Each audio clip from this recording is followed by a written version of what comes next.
Hello বন্ধুরা, আপনারা আমার আগের গল্পের প্রথম পর্ব শুনেছিলেন, যেখানে বলা হয়েছিল আমার মায়ের মৃত্যুর পরে আমার ফুপি আমাদের বাড়িতে এসেছিলেন। এরপর তিনি বাবার অসহায়ত্ব দেখে আমাকে বাবার সঙ্গে বিয়ে করতে বলেছিলেন। এখন গল্পটি এখান থেকে এগিয়ে চলবে। যারা দেখেননি প্রথম পর্বের ভিডিও লিংক নিচে ডেসক্রিপশন বক্স এ পেয়ে যাবেন।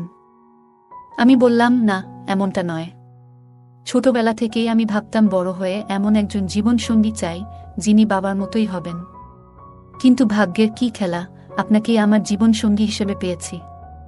আমি আপনাকে খুব ভালোবাসি বাবা।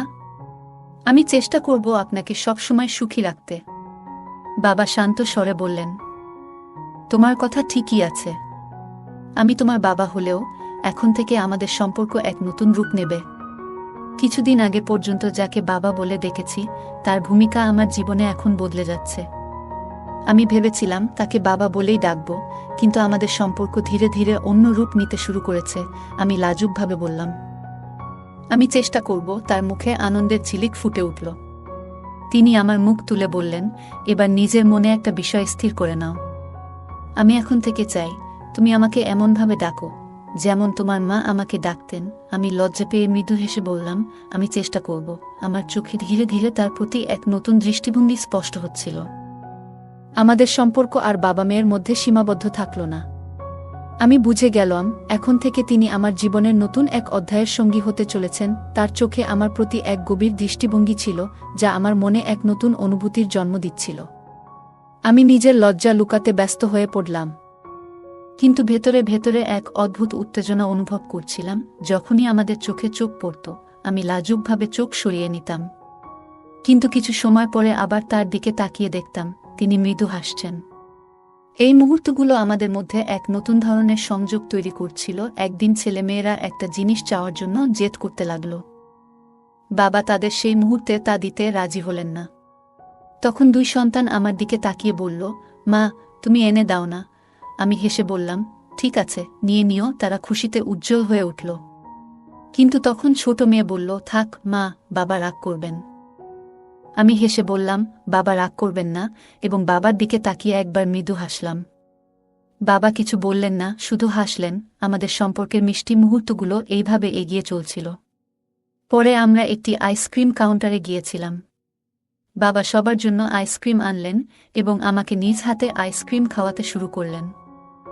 আমি লজ্জায় একটু হেসে বললাম, এটা বেশ ভালো লাগছে। বাবা মজা করে বললেন, তোমাদের মেয়েদের তো ক্রিমি আইসক্রিমই বেশি পছন্দ।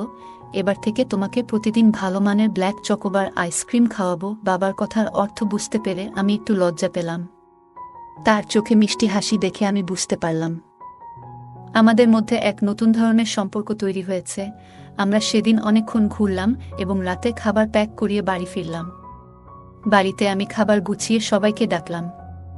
বাবা বললেন, নিশি, তুমি এসো, একসঙ্গে খাই। আমি হেসে বললাম, আপনারা খান, আমি পরে খাবো। বাবা জোর দিয়ে বললেন, না, তুমি আমার সঙ্গে বসে খাবে। আমি খাওয়ার টেবিলে খাবার দিতে গিয়ে সামান্য ঝুঁকলাম, তখন আমার শাড়ির আঁচল একটু সরে গেল। আমি তাড়াতাড়ি ঠিক করে নিলাম। বাবা মৃদু হেসে বললেন, তুমি আসলেই সবকিছু এত যত্ন নিয়ে করো। সেদিন যখন বাবাকে দেখলাম, তিনি আমার দিকে একদৃষ্টে তাকিয়ে আছেন। আমি লজ্জায় লাল হয়ে গেলাম। তার চোখ আমার চোখের সঙ্গে মিলতেই আমি মৃদু হেসে নিজের শাড়ির আঁচল ঠিক করে নিলাম। বাবা আমাকে পাশে বসতে বললেন, আর আমি কেন জানি না, না করতে পারলাম না। আমরা একসঙ্গে একই প্লেটে খেতে শুরু করলাম। এমন সময় বাবা চুপিসারে আমার হাতে খাবার দিলেন, আর আমিও তাকে খাইয়ে দিলাম। এই মুহূর্তগুলো যেন এক অদ্ভুত রোমান্টিক অনুভূতিতে ভরা ছিল। দুই সন্তান খুব ক্লান্ত ছিল এবং ঘুমে ঢুলছিল। আমি বললাম, আমি ওদের ঘুম পাড়িয়ে দিচ্ছি। তাদের শুইয়ে দিয়ে এসে দেখি বাবা এখনো বসে আছেন। আমি বললাম, আপনি একটু বিশ্রাম নিয়ে নিন। বাবা ঘরে চলে গেলেন, আর আমি রান্নাঘরে বাকি কাজ শেষ করতে ব্যস্ত হয়ে পড়লাম। রাত হয়ে গেল, বাবা ঘুমাননি। আমি বুঝতে পারছিলাম তিনি বারবার আমার কাছে আসার চেষ্টা করছেন।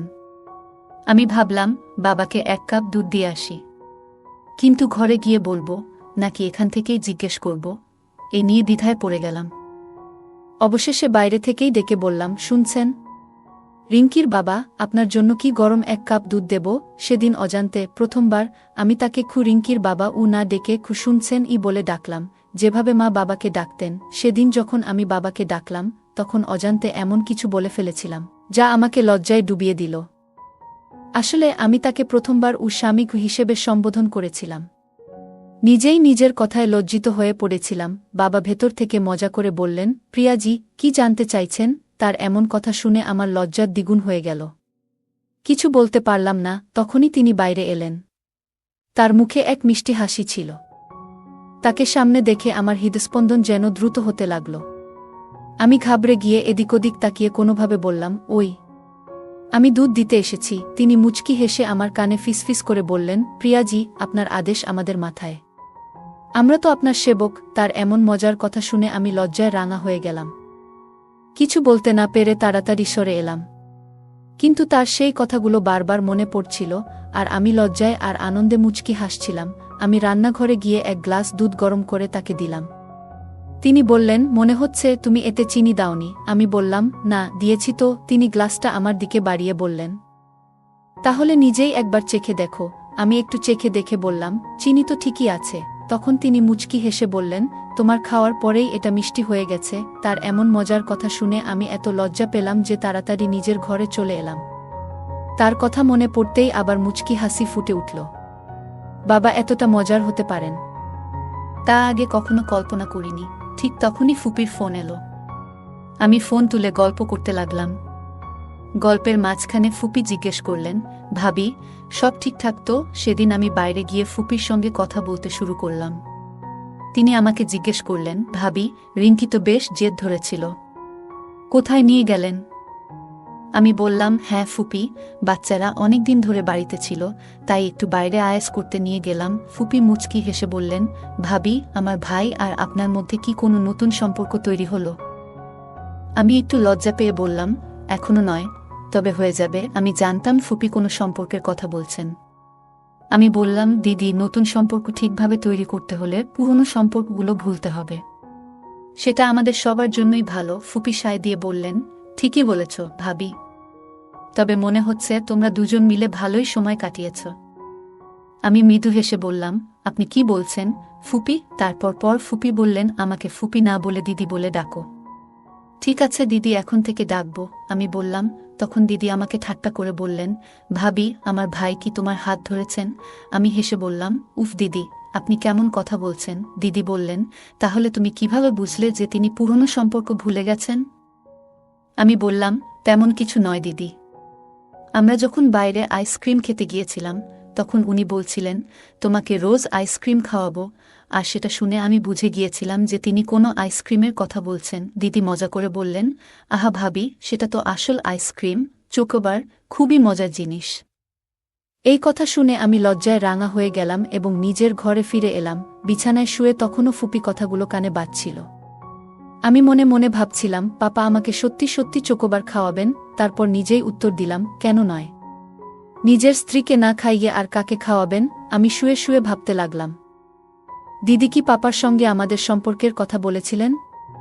পাপার আজকের আচরণ দেখে মনে হচ্ছে তিনি নিশ্চয়ই কিছু আলোচনা করেছেন। এত ভাবনার মাঝেও একটা প্রশ্ন আমাকে তাড়া করছিল, পাপা কি সত্যি আমাকে তার স্ত্রী হিসেবে ভাবতে শুরু করেছেন? সকালবেলা আমি বসে বসে ভাবছিলাম, পাপা কি সত্যিই আমাকে তাদের সন্তানদের মা হিসেবে দেখতে চান? কিছুক্ষণ চিন্তাভাবনার পর নিজেই উত্তর পেয়ে গেলাম, যদি সেটা না চাইতেন তবে কেন বলতেন, আমাকে পাপা বলে ডেকো না? আমি তোমার বাবা নই, আমি তোমার সন্তানের বাবা। এটা পরিষ্কার ছিল যে তিনি আমাকে সন্তানদের মা হিসেবে দেখতে চান। পরের দিন সকালে বাচ্চারা স্কুলের জন্য তৈরি হয়ে বেরিয়ে পড়ল। পাপা তখনও ঘুমাচ্ছিলেন। আমি ভাবলাম, কেন না বুয়াকে ফোন করে জেনে নিই তিনি পাপার সঙ্গে আমাদের বিয়ের ব্যাপারে কথা বলেছেন কিনা। আমার মনে নানা প্রশ্ন ঘুরছিল, তাই আর অপেক্ষা না করে ফোন করলাম। আমি বললাম, দিদি নমস্কার। বুয়া হাসতে হাসতে বললেন, কি ভাবি, আবার বুয়া? ঠিক করে বলো। আমি একটু লজ্জা পেয়ে বললাম, সরি দিদি। দিদি বললেন, বলতো, এত সকালে আমাকে কি মনে পড়ল?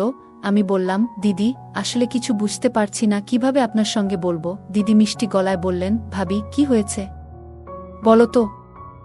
আমি বললাম, দিদি, আপনার কি পাপার সঙ্গে কোনো কথা হয়েছে? দিদি মজা করে বললেন, কেন ভাবি, এত তাড়াতাড়ি কিসের এত উৎসাহ?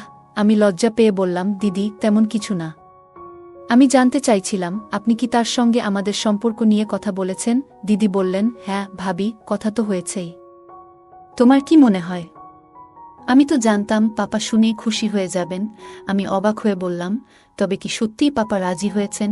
দিদি মুচকি হেসে বললেন, ভাবি, তোমার কি মনে হয় পাপা না বলবেন? এই কথাগুলো শুনে আমার মন শান্ত হল। মনে মনে ভাবলাম, পাপা সত্যিই খুশি। হয়তো এটাই আমাদের নতুন জীবনের শুরু। দিদি বললেন, ভাবি, এটা তো সম্ভবই নয় যে কেউ আমার ভাবির এই সম্পর্ককে প্রত্যাখ্যান করবে। আরে ভাবি, দাদা তো এত খুশি যে তা ভাষায় বোঝানো যাবে না। আর শোনো ভাবি, তোমাকে একটা কথা বলি, দাদা নিজেই আমাকে বলেছিল তোমার সঙ্গে কথা বলতে। বারবার আমাকে জিজ্ঞাসা করছিল, সত্যি করে বলতো প্রিয়া কি এই সম্পর্কে রাজি আছে? দিদি কথা শুনে আমি ভীষণ লজ্জা পেলাম। মনে হলো পাপা আমাকে তার জীবনসঙ্গী বানানোর জন্য এতটাই উদ্গ্রীব। এমন সময় পাপার গলা শুনে আমি বললাম, দিদি, পরে কথা বলবো, এবং ফোনটি রেখে দিলাম। আমি তখন রান্নাঘরে ছিলাম। হঠাৎ পাপা এসে পিছনে দাঁড়ালেন। তিনি বললেন, প্রিয়া, বলো তো, আমি কি তোমার একটু সাহায্য করতে পারি? আমি লজ্জায় কিছু বলতেই পারছিলাম না। শুধু বললাম, আমি করতে পারব।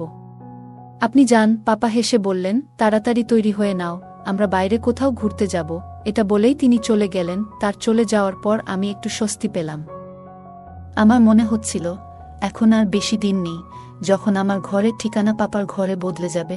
আমি যখন তৈরি হয়ে বাইরে বেরোলাম, তখন দেখি পাপার কাছে কারো ফোন এসেছে। সেই ফোন পেয়ে তাকে অন্য কোথাও কাজে যেতে হলো। আমি তখন জামাকাপড় বদলে গৃহস্থালির কাজে মন দিলাম। ঘর পরিষ্কার করার পর পাপার ঘরে তার কাপড় আনতে গেলাম। বিকেলে দরজার ঘণ্টা বাজল। আমি মনে মনে হাসতে হাসতে ভাবলাম তিনি এসেছেন, এবং দরজার দিকে ছুটে গেলাম। মনে হচ্ছিল বহুদিন পর যেন নিজের প্রিয়জনকে দেখব। দরজা খুলে দেখি সামনে পাপা নন, অন্য কেউ দাঁড়িয়ে। পাপার বদলে অন্য কাউকে দেখে আমার মুখ মলিন হয়ে গেল। আমি জিজ্ঞেস করলাম, জি, আপনি কাকে খুঁজছেন? সামনের লোকটি বলল, ম্যাডাম, কুরিয়ার আছে। এটি এই নামে পাঠানো একটি চিঠি।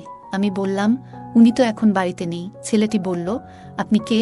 আমি হেসে বললাম, আমি উনার স্ত্রী। এটা বলতে গিয়ে আমার মনে একটু অন্যরকম আনন্দ হচ্ছিল। জীবনে প্রথমবার কাউকে বললাম যে আমি পাপার স্ত্রী। কিছুক্ষণ পর পাপা বাড়ি ফিরলেন। হয়তো কোনো জরুরি কাজ ছিল যে কারণে দেরি হয়ে গেল। উনি ফিরে এসে সোজা নিজের ঘরে গিয়ে ফ্রেশ হতে লাগলেন। এই ফাঁকে আমি খাবার টেবিলে সব প্রস্তুত করলাম। সব রেডি করার পর পাপাকে বাইরে থেকে ডাক দিলাম, শোনো রিঙ্কির বাবা, খাবার রেডি। একদিনের মধ্যেই আমি যেন মায়ের মতো কথা বলতে শিখে গেছি। এখন আমার আর মায়ের মধ্যে খুব বেশি পার্থক্য নেই। আমি ভাবছিলাম, যা কিছু আগে মায়ের ছিল, এখন সবই যেন আমার হয়ে গেছে। এই বাড়ির প্রতিটি জিনিস, বাচ্চারা, শোবার ঘর, এমনকি মায়ের জীবনসঙ্গীও। যে হৃদয়ে এতদিন মা বাস করতেন, এখন সেখানে আমি স্থান পেয়েছি। এমনকি বলা যায় আমি সেখানে পুরোপুরি জায়গা করে নিয়েছি। বাচ্চারা ও পাপা সবাই ডাইনিং টেবিলে চলে আসার পর পাপা মজা করে বললেন, কি খবর আমাদের নতুন সরকার? পাপার এমন কথা শুনে আমি লজ্জায় পড়ে গেলাম। আস্তে করে বললাম, এই কি যে বলেন? পাপা হাসতে হাসতে বললেন, তাহলে আর কে হবে রিঙ্কির মা? এখন তুমিই তো সেই দায়িত্ব পালন করবে ম্যাডাম। আমি হেসে বললাম, হ্যাঁ হ্যাঁ, করতে হবে তো। তারপর আমি কিচেনে খাবার আনতে গেলাম। আজকাল মনে হয় বাচ্চারা যেন আমারই সন্তান। তারা এমনভাবে আমার সাথে মিশে গেছে যেন আমি তাদের মা, বোন নয়। খাওয়া শেষে বাচ্চারা ঘরে চলে গেলে পাপা ঘরে যাচ্ছিলেন। আমি তাকে থামিয়ে বললাম, শুনুন তো। খামটা তার হাতে দিয়ে জানালাম, এটা সন্ধ্যায় কুরিয়ার থেকে এসেছে। পাপা বললেন, আমি বলেছিলাম বাড়িতে নেই, তাই স্ত্রীর হাতে দিয়ে যাও। স্ত্রী কি শব্দে আমি লজ্জায় লাল হয়ে কিচেনে চলে গেলাম। কিছুক্ষণ পর পাপা এসে বললেন, প্রিয়া, তোমার দিদির ফোন এসেছে। ফোন নিয়ে ঘরে গিয়ে দিদির সঙ্গে কথা শুরু করলাম।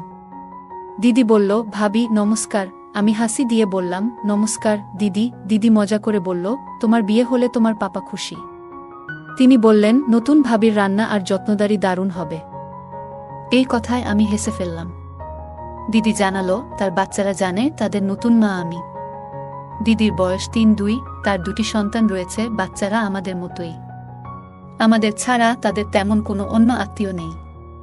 আমরা তাদের জন্য সবকিছু, আর তারা আমাদের জন্য, কারণ আমাদের সম্পর্ক নিয়ে কারো সন্দেহ করার সুযোগ নেই। কেউই আমাদের আসল সম্পর্কের কথা জানে না। দিদির সঙ্গে কথা বলে আমার খুব ভালো লাগছিল, এক ধরনের ঘনিষ্ঠতার অনুভূতি হচ্ছিল। তখনই দিদি জিজ্ঞেস করল, তুমি এখন রাতবেলা কি করছো? আমি হেসে বললাম, আমি বাসন মাজছি। এ কথা শুনে দিদি একটু রাগ করে বলল, তুমি এসব কেন করছো? তার রাগ দেখে আমি কিছুটা অবাক ও খারাপ বোধ করলাম। আমি উত্তর দিলাম, দিদি, এ তো আমার রুটিন কাজ। দিদি বলল, ভাবি, এটা ঠিক আছে, কিন্তু শোনো, তোমার তো বিয়ে হতে চলেছে। এ সময় নিজেকে একটু সুন্দরভাবে রাখাটা জরুরি। জানো, যখন একজন নারী রাতে সাজগোজ করে নিজের স্বামীর সামনে যায়, তখন তা তাদের ভালো লাগে। এ কথা শুনে আমি লজ্জায় মাটিতে মিশে যেতে চাইছিলাম। ধীরে ধীরে বললাম, দিদি, তুমি এ কি বলছো? দিদি হাসতে হাসতে বলল, ঠিকই বলছি। এখন থেকে নিজেকে সবসময় প্রস্তুত রাখবে। জানো ভাবি, পুরুষদের নিয়ন্ত্রণে রাখতে হলে তাদের প্রতি তোমার যত্ন এবং আকর্ষণ ধরে রাখা খুব জরুরি। আমি মাথা নেড়ে বললাম, ঠিক আছে দিদি, আমি খেয়াল রাখব। তারপর দিদি বলল, ভাবি, আরেকটা জরুরি কথা। আমি পণ্ডিতজির সঙ্গে তোমার এবং ভাইয়ার বিয়ের বিষয়ে কথা বলেছি। তিনি জানিয়েছেন আজ থেকে 15 দিন পর তোমাদের বিয়ে ঠিক করা হয়েছে। দিদি বলছিলেন, ভাবি, পণ্ডিতজি বলেছেন যে এই দিনটা খুবই শুভ। আর তিনি আরও বললেন যে তোমার আর ভাইয়ার জুটি খুবই ভালো। তোমাদের সম্পর্ক বহু জন্মের জন্য স্থায়ী হবে। দিদির কথা শুনে আমার মনে একটা অন্যরকম আনন্দ হলো। ভাবছিলাম, এটা কি কেবল কাকতালীয়, নাকি আসলেই আমাদের সম্পর্ক এতটা গভীর এবং সুন্দর? দিদি তখন আমাকে বললেন, পাপাকে ফোন দাও। আমি ডেকে বললাম, শোনো, এই ফোনটা ধরো। পূজা মজা করে বলল, ভাবি, তুমি কি এখন থেকেই ভাইয়াকে এইভাবে ডাকার অভ্যাস তৈরি করছো? আমি একটু রেগে গিয়ে মিষ্টি স্বরে বললাম, আরে দিদি, তুমি এ কি বলছো? দিদি হেসে বলল, ভাবি, এখন আমি মজা করছি, কিন্তু কয়েকদিনের মধ্যেই তুমি নিজেই এভাবে ডাকতে অভ্যস্ত হয়ে যাবে। দিদি আর আমি একসঙ্গে হেসে উঠলাম। আমি পাপার ঘরে গিয়ে ফোন দিয়ে এলাম। তারপর নিজের ঘরে এসে বিছানায় শুয়ে পড়লাম। কিন্তু আজ আমার ঘুম কিছুতেই আসছিল না। যে বিছানায় প্রতিদিন শান্তিতে ঘুমোই, আজ যেন সেটাই অস্বস্তি দিচ্ছিল। পরের দিন সকালে আমি খুব খুশি মনে বাড়ির সব কাজ দ্রুত সেরে ফেললাম। তখন পাপা ঘুম থেকে উঠে আমাকে বললেন, নিশি, রেডি হয়ে নাও, আজ কোথাও ঘুরতে যাব। আমি একটু মজা করে বললাম, কেন, আজকেও কি কালকের মতোই তৈরি হতে হবে? পাপা একটু হাসলেন এবং আমার সামনে কান ধরে বললেন, সরি, মাফ করে দাও, কাল জরুরি কাজ ছিল। পাপার এমন ভঙ্গি দেখে আমার মুখে হাসি চলে এলো। আমি আমার ঘরে গিয়ে ভাবতে লাগলাম, আজ ঘুরতে গেলে কি পরব। এমন কিছু পরতে চাইছিলাম যা পাপার পছন্দ হবে, কিন্তু আবার কি পরব সেটা বুঝতে পারছিলাম না। ঠিক তখনই পাপা আমার ঘরে এলেন এবং বললেন, তুমি এখনো তৈরি হলে না?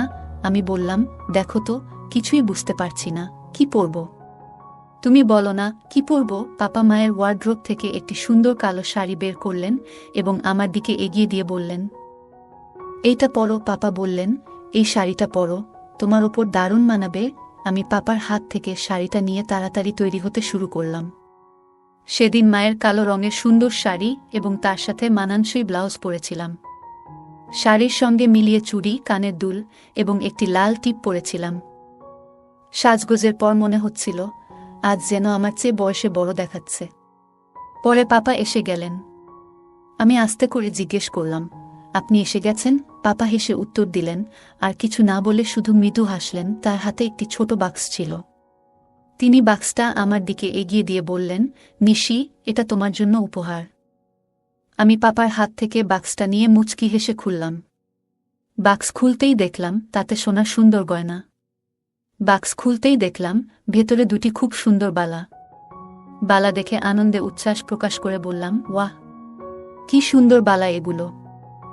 তারপর বললাম, আপনার জন্য একটু পানি নিয়ে আসি। পাপা আমাকে থামিয়ে বললেন, প্রিয়া, দিদির সাথে কি তোমার কথা হয়েছে? আমি বুঝতে পারছিলাম পাপা কি বিষয়ে জিজ্ঞেস করছেন, তবুও জিজ্ঞাসা করলাম, কোনো বিষয়ে পাপা? পাপা বললেন, পূজা কি তোমাকে কোনো তারিখের ব্যাপারে কিছু বলেছে? আমি মৃদু হেসে লজ্জায় মাথা নিচু করে বললাম, জি পাপা। আমার মুখ থেকে জি শুনে পাপা আমার কাছে এগিয়ে এসে বললেন, প্রিয়া, তোমার কোনো আপত্তি নেই তো? আমি কি বলবো বুঝতে পারছিলাম না। আমার লজ্জায় মাথা নিচু হয়ে গেল। পাপার সামনে এইভাবে দাঁড়িয়ে থাকতে খুব অস্বস্তি হচ্ছিল। আমার মুখ পুরো লাল হয়ে উঠেছিল। পাপা কিছু বলার জন্য মুখ খুলছিলেন, ঠিক তখনই রিঙ্কি এসে পড়ল। লজ্জা লুকিয়ে আমি বললাম, আমি আপনার জন্য পানি নিয়ে আসছি। এটা বলে আমি দ্রুত রান্নাঘরের দিকে চলে গেলাম। রিঙ্কি পাপার কাছে গিয়ে জিজ্ঞেস করল, পাপা, আমি কেমন দেখাচ্ছি? পাপা তাকে কোলে তুলে নিয়ে আদর করে বললেন, খুব সুন্দর দেখাচ্ছ।